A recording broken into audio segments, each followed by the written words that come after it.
Topic Lives Math and History, and we are going to take a look at the energy level diagram.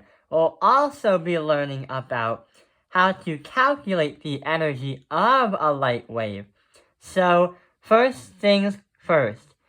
To understand how this happens, in the last video, we saw that there was an indirect relationship. We were having a relationship between the wavelength versus the frequency.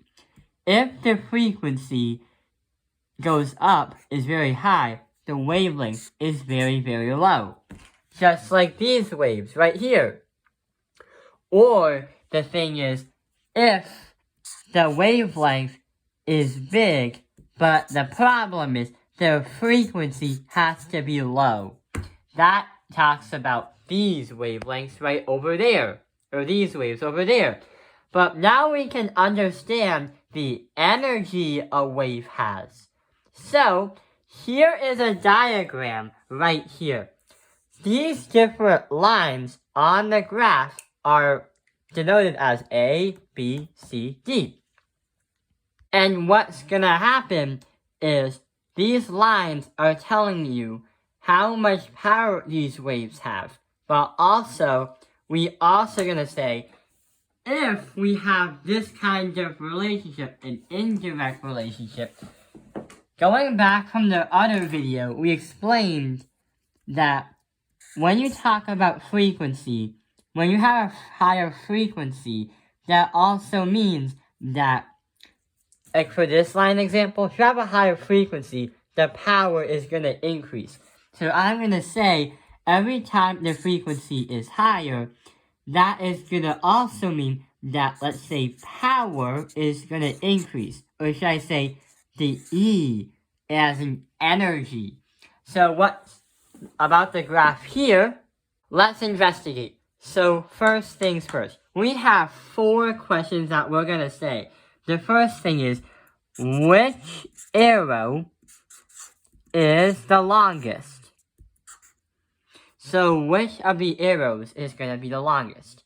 These ends are the units of measurements to tell you which arrows are the longest. Turns out that B has the longest one because it goes over here to here, so it's bigger than 2. This is exactly 2, this is probably close to 1, and this is a bit more than 1.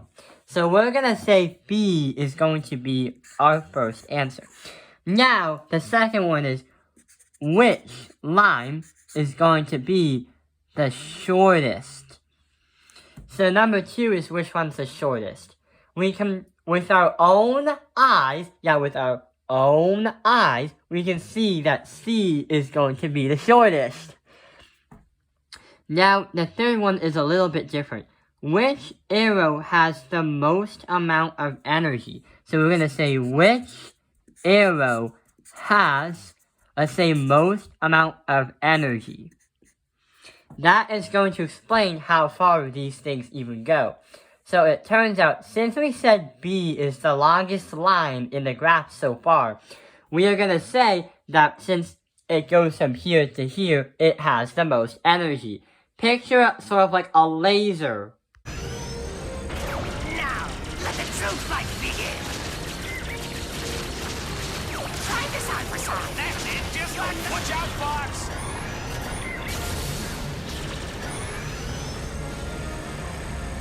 Whoa! Not good!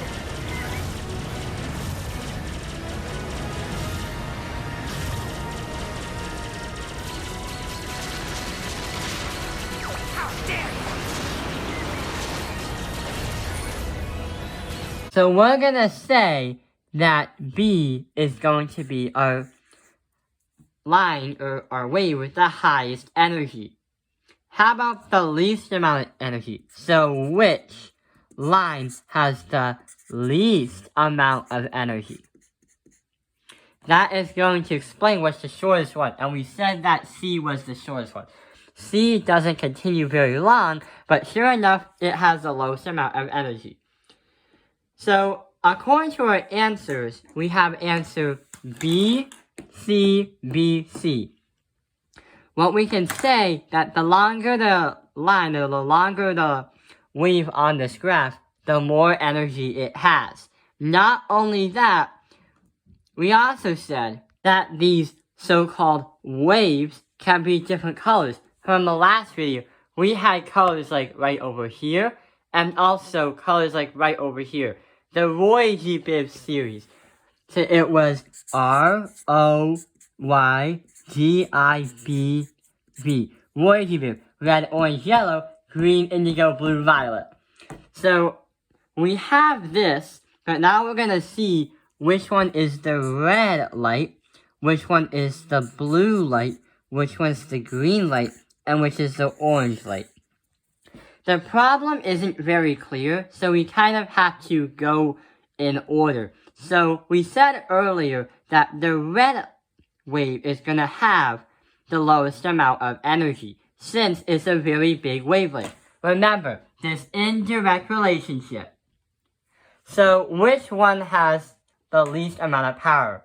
Yes, D. So we're going to put D as in red, assuming it's red because it's the lowest. What about blue light? Blue light is going to have a very high frequency, something that looks like this. So which one is the longest one? We're going to say B, because that is the one with the highest energy.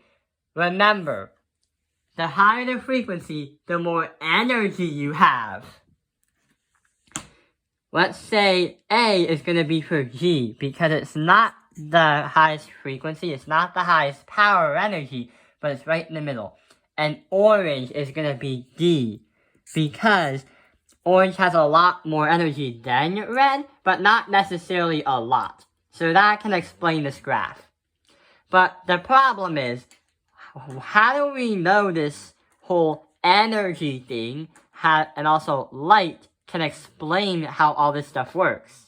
Going back to here, we can explain that sometimes, even though light has energy, we said it in the first part of the video that light and waves can help us understand how chemistry works, but also how things look like it. Now we have to think about another definition. It's a quantum. So before I explain this, what do you think a quantum is? Well, if you read like science fiction, or if you ever gone to those Ivy League schools, they probably have those so-called quantum computers.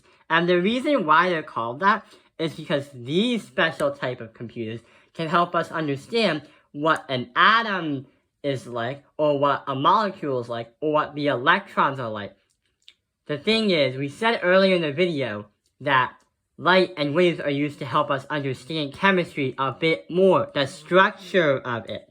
So here's a definition. The quantum is the minimum quantity of energy,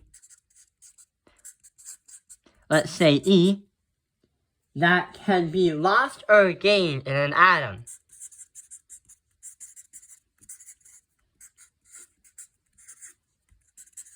So that is basically what we have learned in the earlier years of chemistry, because we said sometimes these so-called atoms can lose or gain an electron.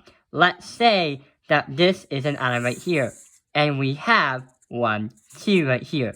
If we have another one that has 1, 2, then we have 4, 5, 6. What will happen is these two is going to give their electrons to the other one. So it turns out that there are going to be different charges on what the atoms do. This one is going to have a negative charge because it got an atom. This one's going to be a positive charge because it also has one. But that doesn't explain the part about light. It only shows it. But what I would tell you is if I shone the light on the electron, literally, if I shown you the light on the electron, what it's saying is if I draw an electron right here, the thing is if I shine the light, light is waves. See? Light has waves. Also, they also have particles called photons. When Einstein experimented with this stuff, he literally called them photons. And they have zero mass, but however, they have quantum energy. So quantum computers at like Princeton University will definitely use light to understand this. So if I shine that light on the electron, what that electron will do is move to the outermost layer of the entire atom. Now it will spin faster and faster and faster for a very short time, gets charged up until it gets back to its normal position. This happens because electrons have more energy when you have more energy shine at them. So we can conclude from this part that quantum computers and light waves can help us understand the nature of the whole chemistry thing, how things are made. And just so you know, this also relates to this.